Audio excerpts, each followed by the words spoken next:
kati ya mechuki. Hivi karibuni walikuwa wamejaribu kurudi.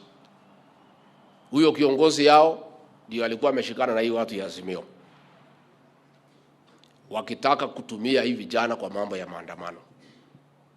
Sisi tukauliza vijana, msikubali mtu yeyote kuvuvua hiyo kikundi haramu, kwa sababu hiyo kikundi haramu iliumiza sisi.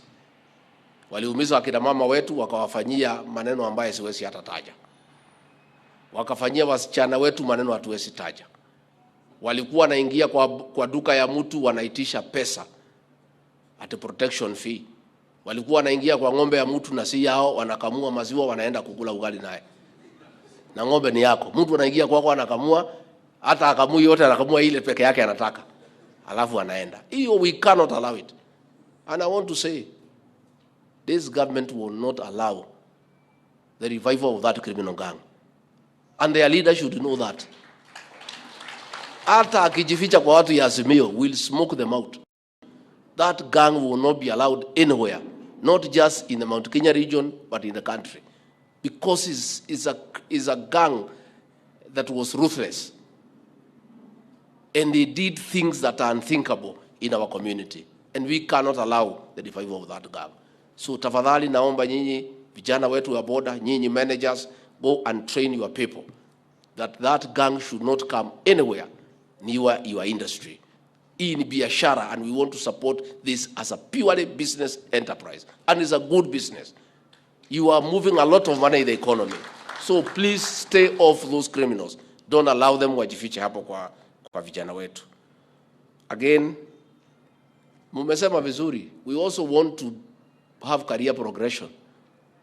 Hatutaki mkae juu ya boda miaka yote. Wale wamesoma tuwatafutie nafasi pia, si ndio? Yeah. I remember one time I was MP for Madera, kijana ya boda boda akauliza kazi ya assistant chief, nikasukuma akaandikwa, sasa ni assistant chief. Akatoka kwa boda, sasa yeye ni mtawala. So those of you who have gone to school, when these things are advertised, pia muulize na mkuwe mkiangalia mtandao, mkiangalia magazeti, msikae kwa boda throughout, mtakosa kujua nini inaendelea Kenya. You must take time also to know what is going on. When there is recruitment of that, please, those who have papers, apply, and you will be given fair consideration so that you can also develop from that industry and move into something else.